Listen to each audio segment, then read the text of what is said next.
Hey, what's up, everybody? I'm awake really early here. It's a new week. It's a Wednesday. But I think this week's theme, as my runs get longer and I'm exiting the base phase, I think we're talking about how to get the most out of our runs. So I think we should talk about logistics. What kind of fueling we should take, how we can carry all that, what different outfits we can wear, and all that can be trained and practiced using our longer runs and workouts. Of course, there isn't one set checklist of what you can do, what you need to have. And whoops. So instead of just building the fitness from our longer runs and workouts, we can also take that as an opportunity to practice what we might use on race day, whether that be whatever kind of outfit we might wear, or just different methods or different fueling products. But before we get into the wide world of different fueling products and storage products, we should get ready for my recovery run here. So see you out there. Guys, we're out on the run now finally, and today's just a recovery run after yesterday's treadmill workout for about 75 minutes. I did a 9x800 from marathon to half marathon pace, so not too quickly or too much work, but the treadmill's find a way to work your quads a bit. But as I was talking about earlier, those longer runs and workouts, as opportunities to test different things for race day.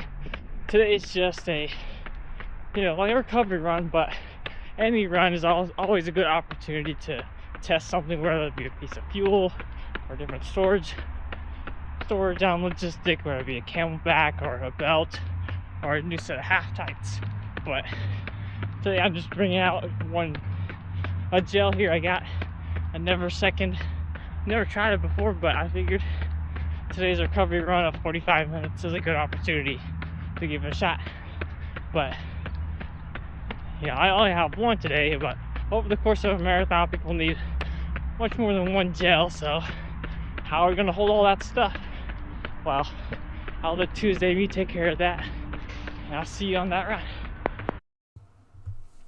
Hey everyone, this is editor A. Jimmy Rustler here, coming in as a disembodied voice now, and I kind of realized that this is also an important tool I can use in the editing chair while kind of talking about my videos.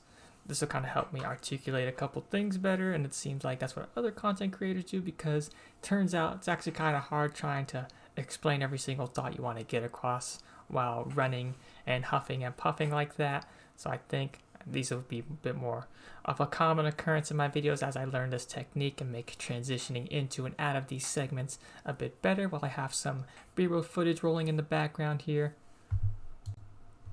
But with that said, before we move on to this next run today, just kind of give a quick review of that Never Second gel I took.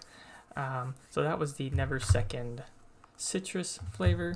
So I kind of like the Never Seconds here just because it's very kind of liquidy sort of gel here. They describe it as a heavy liquid, so it's very easy to kind of slurp up and get down. It's not as gooey as, say, a Morton or a Goo. Those are kind of thicker, more syrupy kind of mixture. So if you're not used to that, you can always go with the Never Second here. It kind of feels like just sort of like a juice, not too sweet tasting of a juice, so it shouldn't be too hard to get down as well. Just the flavor's still really good in them, and each of their flavors there. The citrus one came through pretty well, and it has a good amount of fuel there. It's a pretty big packet, so it does take a little bit to get down, so you're definitely going to need to take multiple sips as you open the slip here. They kind of added a little cutout so you can kind of open it easy peasy.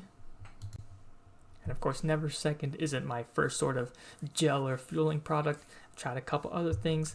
I've actually started with Goos here, a much smaller gel, so it's easier to get down pretty quickly. They have a lot of different flavors that most taste pretty good here, but Goos also has a good ratio of kind of calories to cost of each packet. Of course, Goo kind of includes a bit more sugar, so you kind of have to take them a bit more often, so that taste can be kind of grating after a while, especially if that's the only kind of fuel you're taking over a marathon. I've also taken Morton gels. These ones are a bit kind of bubblier, a bit gooier, but doesn't taste too bad. So I think getting multiple of these down, if these are your only fuel source over a marathon, these should be pretty nice as well. Now, UCANs are kind of in the middle here for how much kind of stuff you need to get down, or liquid. So it's a bit smoother than Goo, but not necessarily like a heavy liquid like the C30 Never Seconds here. It's kind of a good in between. The flavors are pretty good. Strawberry banana is kind of my favorite flavor. But the UCANs here, use less sort of sugars and more kind of a starchy sort of carbohydrate, so you kind of get that taste a little bit there, but they will last a bit longer, so you don't necessarily need to take a UCAN as often. So on the packaging here, kind of says, take for every 75 minutes of activity. I usually do it for every hour of activity, so UCAN's are kind of a good alternate option to rotate in if you don't like to use one singular sort of flavor or fueling product. But with that said, let us now get on to Saturday's run here. Kind of introduce you what the workout is, or kind of mini workout, and I'll let myself talk now.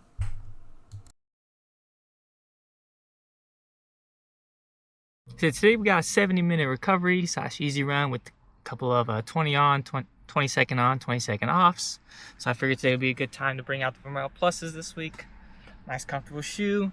But yeah, yesterday had a smaller 50-minute run that evening. It was a little dark, so I didn't really get to film anything that day or that evening. And Thursday I was up on the treadmill. Probably see some footage now. Treadmills are never easy, so it definitely looks like I was struggling there despite kind of going at an easier pace, sort of 7:30, 7:40 pace. But those are always fun, always a good tool to use. Still kind of exiting and navigating the aftermath of that polar vortex, this past few weeks here in January, February. So, yep, catch you on the run. So we're finally along into the run now. Like I explained before, it's a 70-minute run, so I got roughly about 10 miles in, and I also, coach wanted me to include 10 by 20 second on, 20 second off. So the 20 second on segments are roughly around kind of my best mile pace, or what I figure is my best mile pace, so around 5 flat, 450 or 455, and then the offs are just kind of a jog pace. And my shoe of choice for today's run was, as I've shown earlier in the segment here, was the Vomero Pluses. So obviously I must think they're a pretty good shoe if I'm putting them on my feet at all or using them for this 10 miler. So I guess I'll give a little rundown and what I think about the shoe. So when I first got the shoe and tried it on for the first couple runs, I thought it was a little firm at first. I thought the forefoot wasn't super soft or immediately cushiony. I've taken them on a couple of long runs for my first few runs because I figured max stack shoe would be nice for that sort of thing. But after a while, after about 50-60 miles in the shoes, I think it really did soften up and break in pretty well. I think both the heel and the forefoot are nice and springy, and despite how thick the shoe is, I think they were pretty useful on this sort of fartlek 20 by 20 second on off workout I did here. And the upper is also pretty nice, pretty comfortable, actually pretty accommodating for when you're kind of on different surfaces like a gravel road where your feet might be sliding to either side of the shoe. The tongue is also fairly nice and thick and doesn't really slide to the side as much as other sort of non-gusseted tongues, or at least I don't think it's gusseted here. I'll have to double check later, but very comfortable shoe, and a shoe that kind of doesn't, don't have to worry about after you put on your feet. But I will have to say, with a lot of Nike shoes, they usually like to go for that 10 millimeter drop, so that's kind of very nice for heel strikers as well. I'm much more of a mid to forefoot striker, so obviously I'm not the most excited by 10 millimeter drop shoes, but the Vomero Plus was something that caught my eye with just that full length of Zoom X, and after running in it in a while, I think it still works for my stride for the most part, although I think at easier paces, the chunky heel it has, I can kind of feel it when I'm running along the ground, or at least landing at those, or when my feet are landing at those easier paces. Not that that's uncomfortable, but it's just a very present thing that I definitely notice in this shoe, and perhaps in other shoes I have with just a fairly chunky heel combined with that high drop. I guess sort of the Asics Mega Blast is kind of like that. I don't have that shoe myself, but I hear that a lot of people kind of complain or nitpick about just kind of how chunky that heel feels, and you kind of feel it when you're landing regardless of what kind of foot strike you are. But that's just a little things about the shoe. I still think it's good value for what it's worth, and I think it's going to be super durable, and it'll carry me to a lot of miles through a lot of runs. And with that said, I will now finally let myself finish this workout, and we can finally get on with talking about different storage methods and ways to carry things throughout a marathon or a longer, or any run really. So yep, see you there at the car.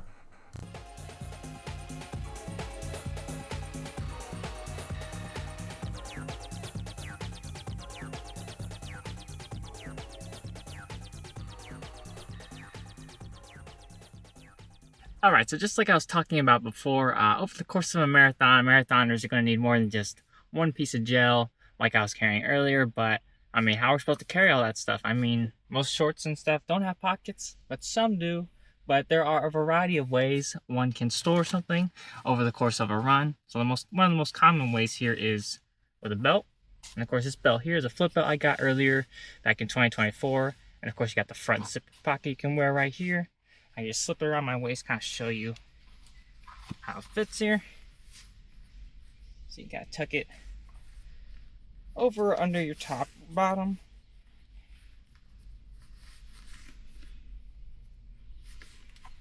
I'll take a gel here just as an example. Slide into this big pocket here. Boom.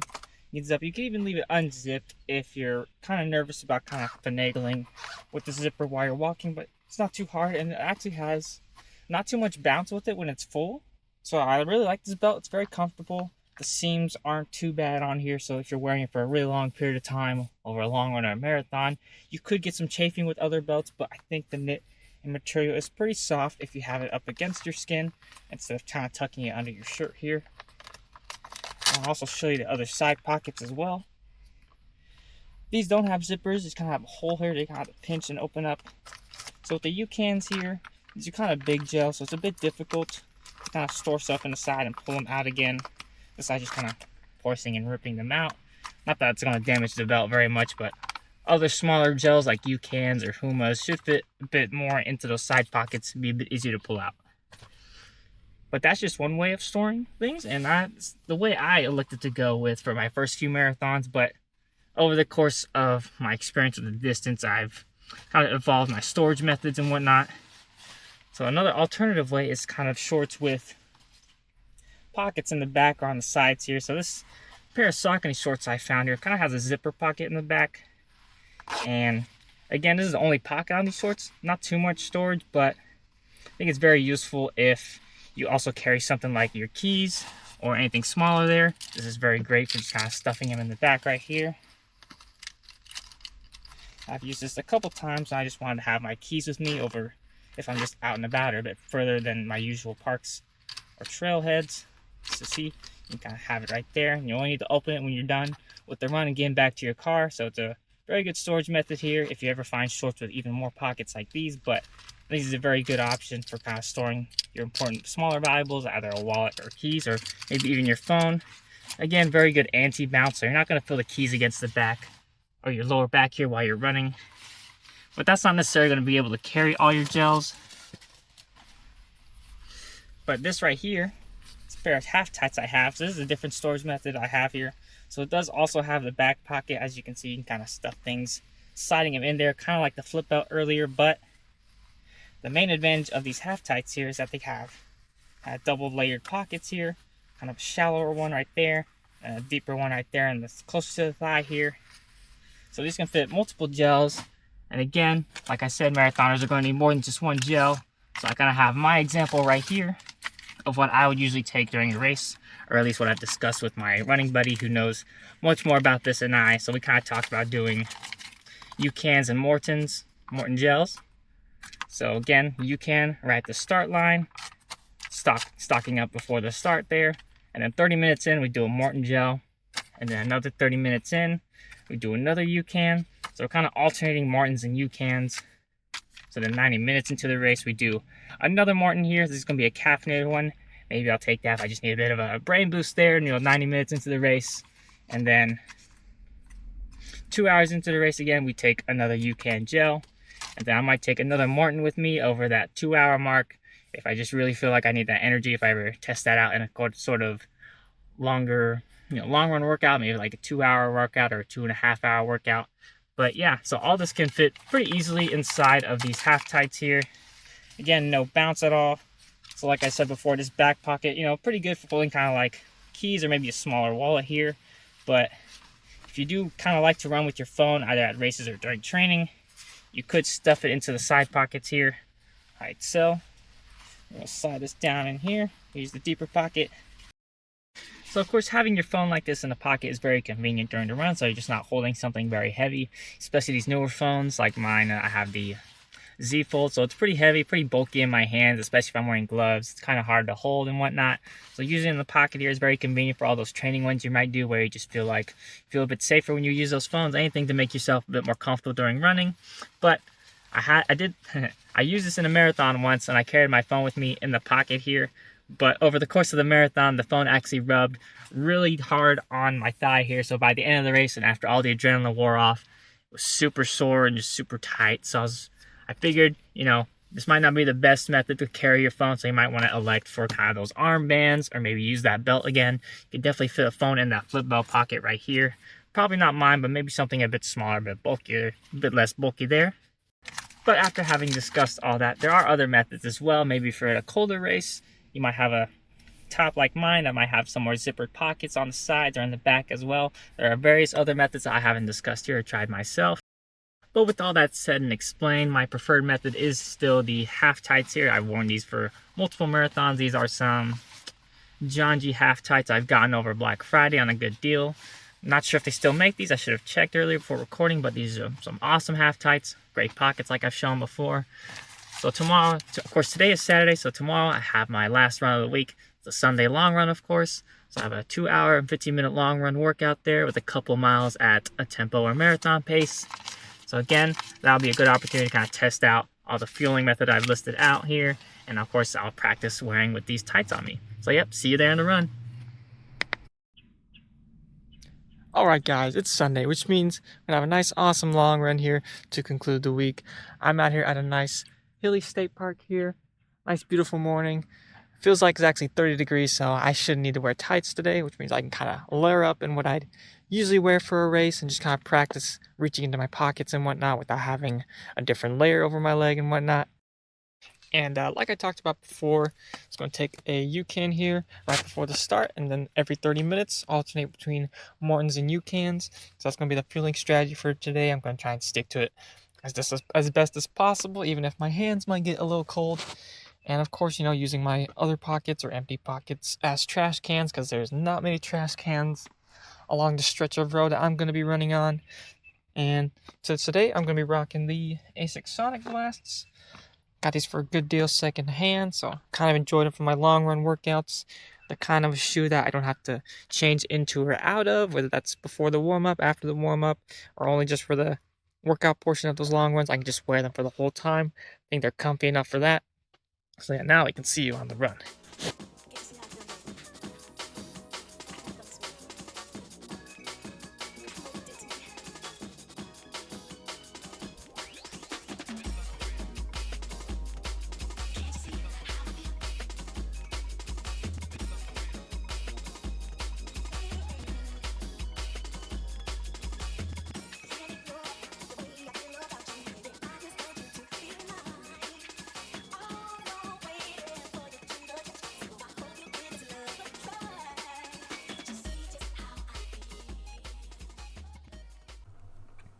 Yes, sir. It is now Sunday. It's time for the Sunday long run that a lot of us are familiar with.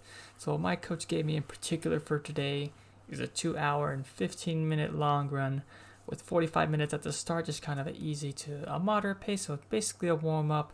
And then in the middle of that workout, it's gonna after that first 45, we have 4 miles at around 4:15 to 4:25 pace. And then we have an 800-meter cool down / just rest jog break. And then after that, 3 more miles at a faster pace at around kind of 6:05, 6 flat pace. So a little bit of a change of gear within a single workout here. That's usually what my coach likes to do with these longer run workouts. And then after that, another 45 minutes of just kind of moderate pace. You're all warmed up now from the workout, so you can kind of hang on to sort of 6:30 pace for just as long as you can. Again, all in this hilly terrain, this hilly park I'm on that includes some gravel roads, so a little bit of a mixed terrain run as well, just to add to the difficulty. So of course, as you noticed, the workout portion with the 4 mile and the 3 mile are at different paces. The 3 mile segment is kind of closer to what I would like my goal marathon pace to be, but of course that first 4 mile segment is a tad slower, a touch slower, more so around 4:23 marathon pace. So how I interpret this is just kind of the coach, since we're in the middle of the block, we're not necessarily at that fitness to kind of run at that goal pace while it feeling easy.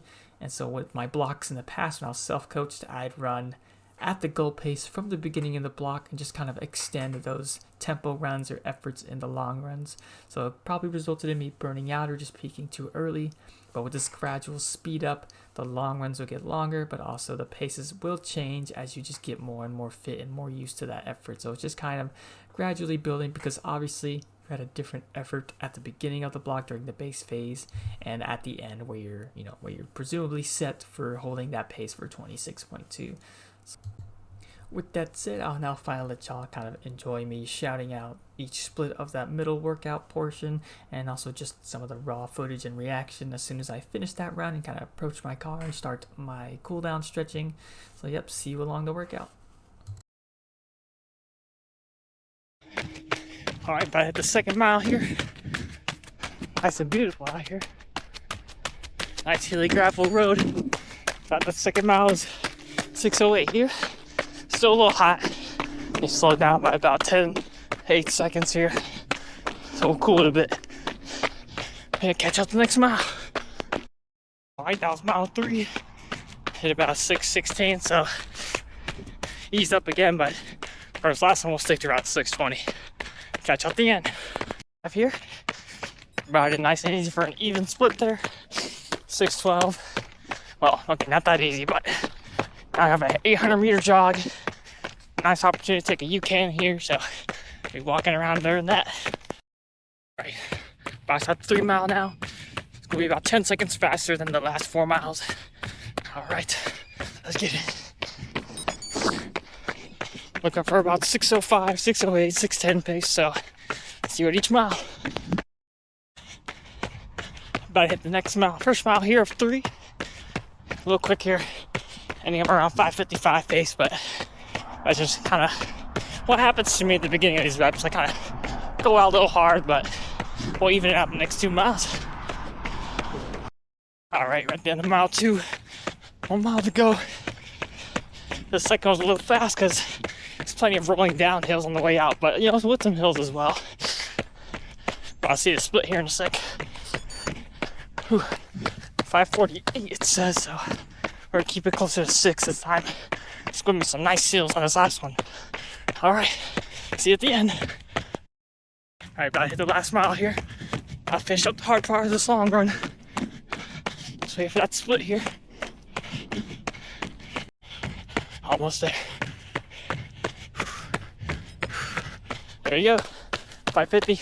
A little quick there, but you know, a nice downhill again after that long uphill. But yeah, there we go. Okay, got about 14 more minutes here. Still going with that moderate effort. I'm kind of around 6:20 pace still. A little quick for that moderate, but that's just what I'm finding myself going at. But it's pretty hard right now. We're not too much longer. This is the part of the run, so you just gotta find, you know, some left within you. You're gonna have to do that during the marathon, so never hurts to start learning how to do that now. So, okay, see you at the very end now. Retire.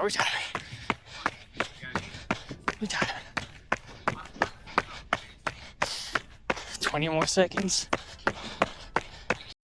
4, 3, 2, 1. Let's get to 21 miles. Come on. All right, 21.03. Beat the straw attacks.